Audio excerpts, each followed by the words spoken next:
Vous venez de recevoir votre salaire et vous vous retrouvez avec une somme d'argent conséquente.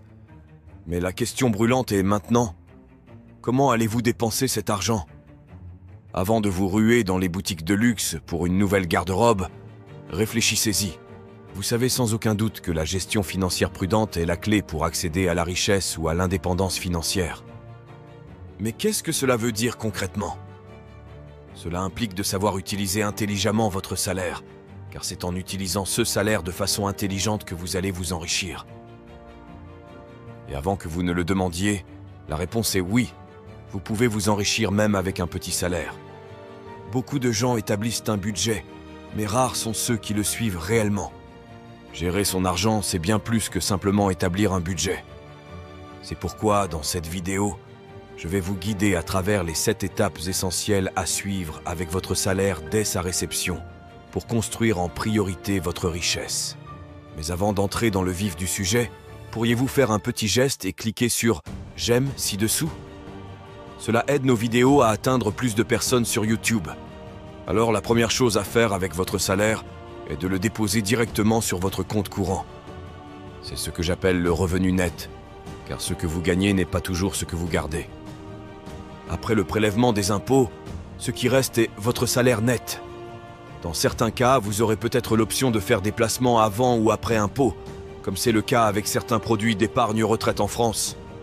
Mais il est très important d'avoir votre salaire directement sur votre compte pour éviter des frais inutiles et des décisions financières impulsives. Ainsi, après avoir reçu votre salaire, la deuxième étape essentielle est de constituer un fonds d'urgence. Il s'agit d'épargner une somme qui correspond à environ 3 à 6 mois de votre salaire. Cette réserve est spécialement destinée à faire face à des situations imprévues et graves. Vous n'êtes pas obligé de transférer l'intégralité de votre salaire en une fois dans ce fonds.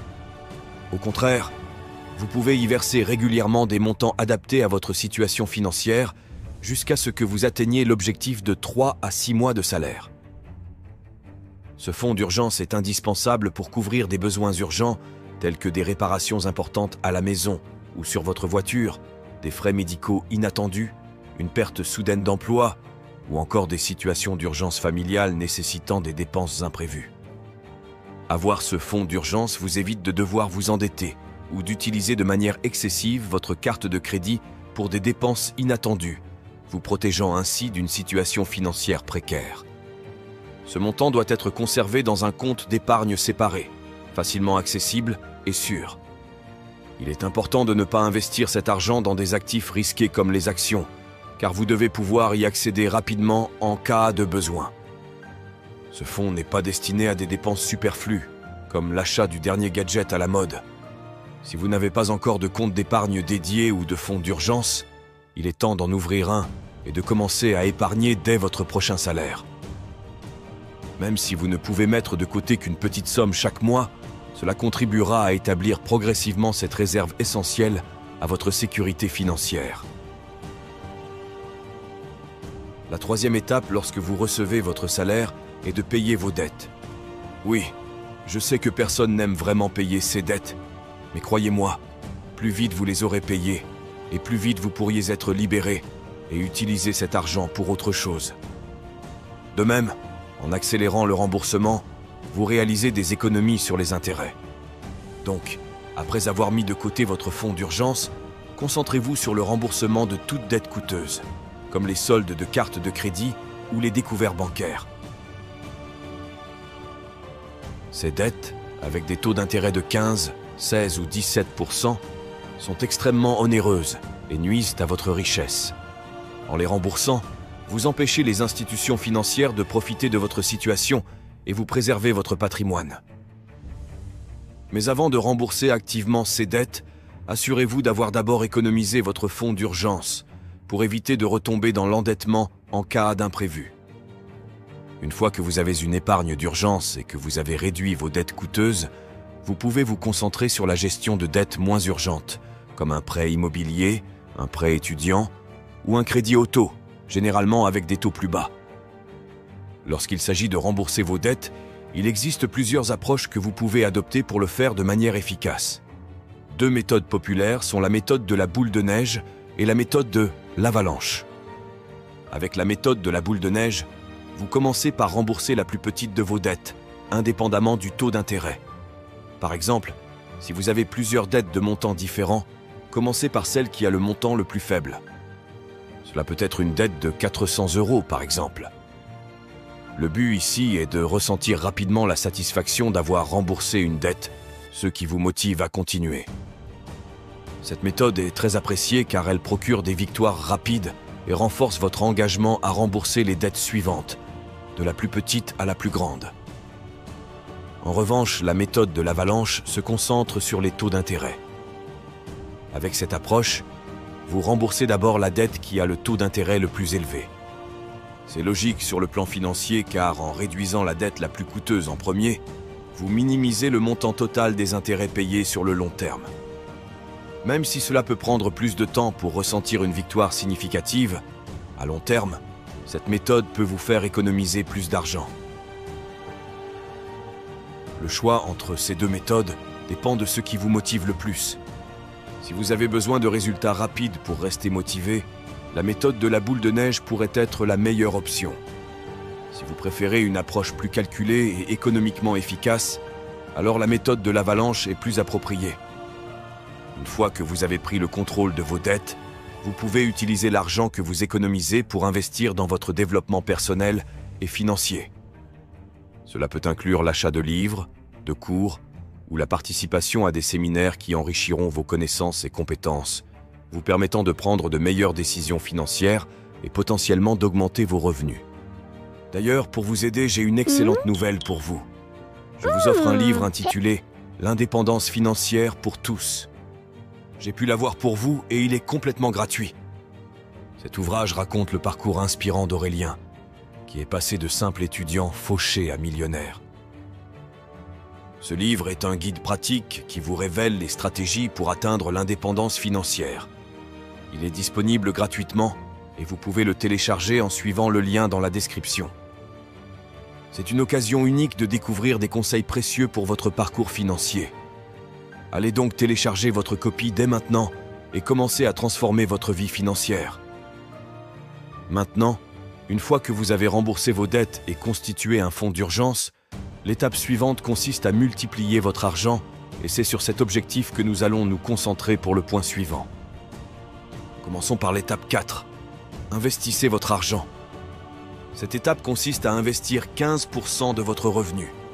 Donc, chaque fois que vous recevez votre salaire et que vous mettez de côté une somme pour les urgences et vos dettes, vous devez ensuite prélever une somme sur votre revenu, disons 15% de votre revenu net pour l'investir.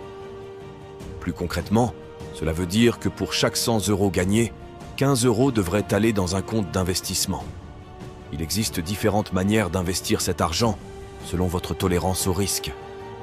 Vous pourriez par exemple ouvrir un compte séparé dans votre banque où 15% de votre salaire serait automatiquement transféré à chaque paiement. L'objectif est de faire en sorte que l'argent de votre compte d'investissement contribue à construire votre patrimoine et non à financer des achats impulsifs. Et une chose importante, c'est que si vous mettez de côté votre fonds d'urgence et que vous n'avez plus de dettes, vous pouvez toujours investir plus, car les 2 dépenses précédentes seront annulées. Mais il est important de bien vous informer sur les investissements en fonction de votre profil de risque. Concernant l'investissement de votre épargne, si vous ne souhaitez pas prendre de risques élevés, vous pouvez envisager des placements sécurisés comme les livrets d'épargne, les plans d'épargne en actions ou les assurances-vie en France. Pour un investissement plus actif, vous pouvez choisir d'investir dans le marché boursier ou l'immobilier. Une des manières les plus efficaces d'investir sur le marché boursier est d'utiliser des investissements passifs automatiques. Vous pouvez créer un compte de courtage qui investira automatiquement un pourcentage de votre salaire à chaque période de paie.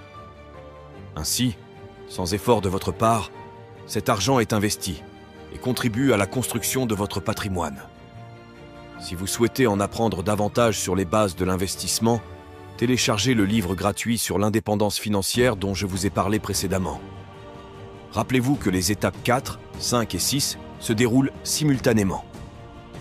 Alors que vous investissez une partie de votre argent, vous mettez également de côté une autre part pour vos économies, tout en gérant vos dépenses. Après avoir alloué de l'argent pour l'épargne et l'investissement, il vous restera environ 75% de votre salaire net. Ce montant, que l'on pourrait appeler votre salaire disponible, est ce qui reste après avoir payé vos impôts, cotisations sociales et après avoir mis de côté de l'argent pour votre avenir financier. À ce stade, il est crucial de distinguer entre les besoins et les envies lors de vos dépenses. Il est facile de confondre les deux, mais une bonne gestion financière exige de prioriser les besoins essentiels avant les désirs. Par exemple, vous avez besoin d'une voiture pour vous rendre au travail, mais est-il nécessaire qu'elle soit un modèle de luxe? Vous avez besoin d'un téléphone, mais faut-il qu'il s'agisse du dernier modèle sorti? Des choix judicieux dans ces domaines peuvent vous aider à gérer votre budget plus efficacement. Si vous ne faites pas cette distinction, vous risquez de compromettre vos objectifs d'épargne et d'investissement. Imaginons que vous dépensiez une somme importante chaque mois pour une voiture haut de gamme, un forfait téléphonique coûteux ou des abonnements de loisirs non essentiels. Ces dépenses pourraient entraver votre capacité à économiser et à investir pour l'avenir. Une gestion prudente de l'argent implique de faire des choix réfléchis. Par exemple, préparer votre thé ou café à la maison plutôt que de l'acheter à l'extérieur peut sembler anodin, mais sur le long terme, ces petites économies s'accumulent. Si vous achetiez un thé de qualité dans un salon de thé, cela vous coûterait probablement plusieurs euros, alors que le préparer chez vous ne vous coûterait que quelques centimes. Donc, une fois que vous avez pris en charge vos dettes et établi un fonds d'urgence, utilisez judicieusement le reste de votre salaire. Investissez, économisez et dépensez avec discernement. En faisant des choix avisés, vous pouvez non seulement répondre à vos besoins actuels, mais aussi bâtir un avenir financier solide. Et pour terminer, l'un des aspects les plus gratifiants de la gestion de votre salaire est la possibilité d'allouer une partie de vos revenus aux dons. Avoir une petite somme réservée pour aider les autres est non seulement une preuve de générosité, mais aussi un élément essentiel d'une vie financièrement responsable et équilibrée. Aider les autres, que ce soit à travers des dons à des associations caritatives, à des projets communautaires ou même à des individus dans le besoin, est fondamental pour plusieurs raisons. Tout d'abord, cela renforce le sentiment de connexion et de solidarité au sein de la communauté.